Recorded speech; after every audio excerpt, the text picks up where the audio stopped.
All my party people, welcome to this nice, lazy, nice Tuesday day. Not too hot, not too chilly. It's about, I don't know, 3 o'clock. So I'm going to enjoy the rest of the day for what it is. Although we are still underneath an air quality alert, but we're not going to let that stop us. So as you know, I've been participating in the Lazy Summer Readathon being hosted by my Cozy Chronicles, and let's wrap this up, okay? Although I will continue to have my lazy days of summer here, okay? So as you know, it is 3 prompts. So the first prompt is read nonfiction books, short reads, seasonal books, or something that gives you ideas to make your surroundings cozier. Now, I chose something a bit heavy, but at the same time, I thoroughly enjoyed it. I chose The Trauma Cleaner by, what is this lady's name? Sarah Krasnostein. Now, The Trauma Cleaner is a nonfiction biography about a trans woman who is in Australia and how she ultimately came into her own as a female, including a very interesting education into the whole evolution of transgender medical services and legislation in Australia. She was born Peter and had many different transformations and names, and ultimately became Sandra Pankhurst. She died in 2021, by the way, at the age of like 68.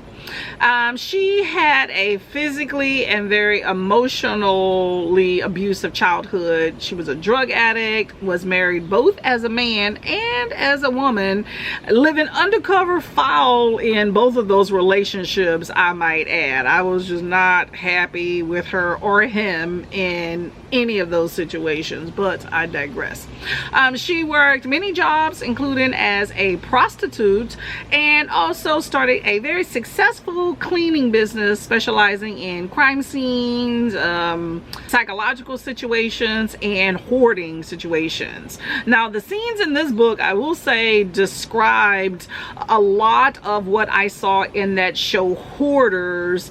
I think it's on A&E or whatnot, which I absolutely love that show, by the way, and have known some hoarders in my time for sure. So I cringed at some of these scenes, but I also love them as well. Now, I did enjoy this book, but some of the things really stood out for me. Like, there was racism even with her working as a prostitute. So it's not taboo for her to basically sell intimacy, but she was forbidden to have sex with a black man. So I thought that was pretty interesting. And also, when her marriage ended, she also abandoned her children, but still yearned for them. But she was a mess and definitely was not ready to raise children, and later on in the book she did admit that. I also thought that Sandra had tons of empathy for her clients and their mental health, and is definitely good at what she does. However, continues to disregard and have no empathy for many of the people in her personal life, which I think is really sad and does not show growth.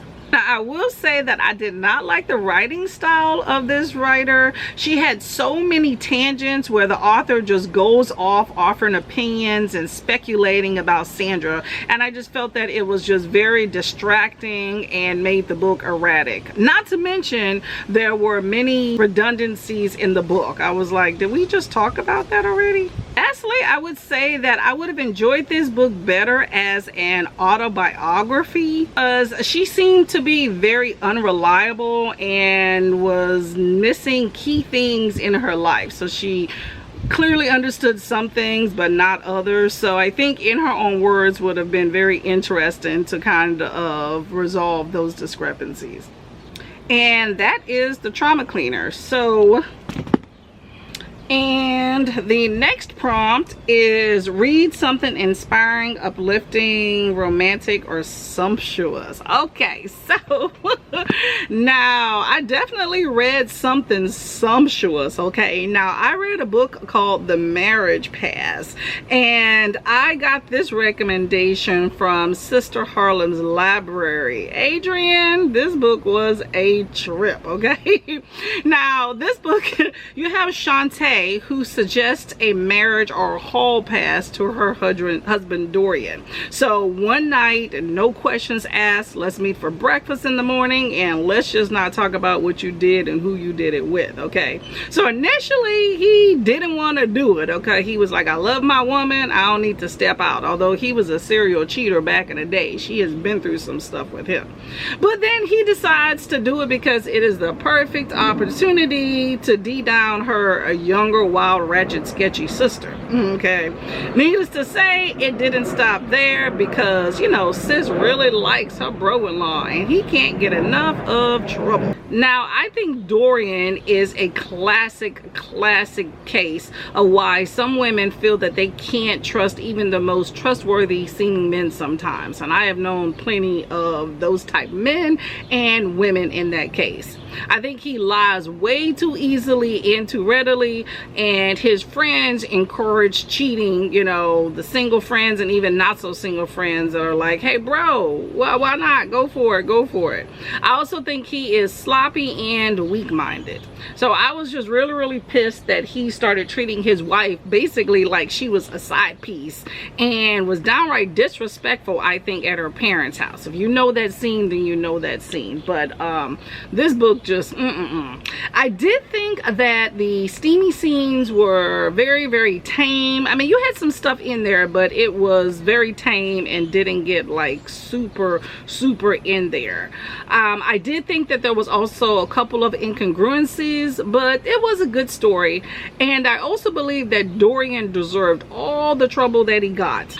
There was a twist at the end that I did not see coming, and I really did enjoy that. So I think Briana Cole, who wrote this book, has quite a lot of realistic stuff going on in this book, and I did enjoy it.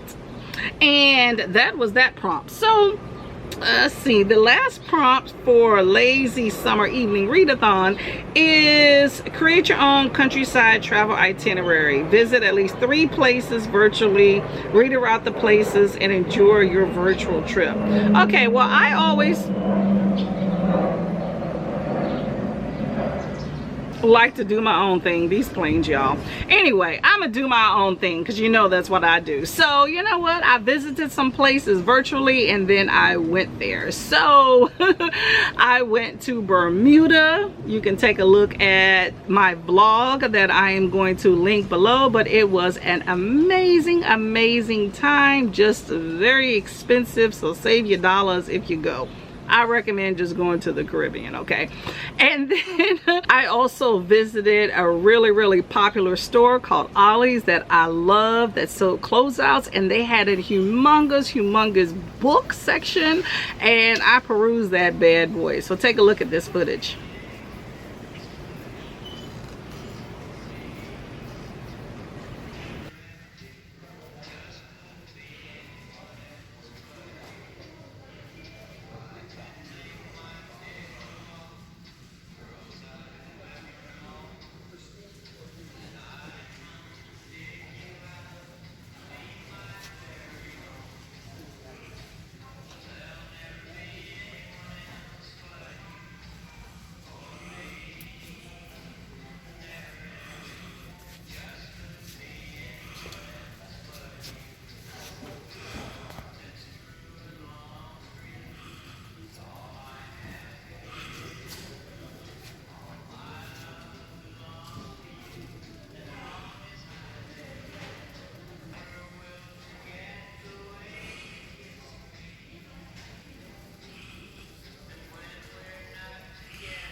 And lastly, I went to a beautiful park with a lot of ducks and nature, which I tend to like a lot. So take a look at this footage.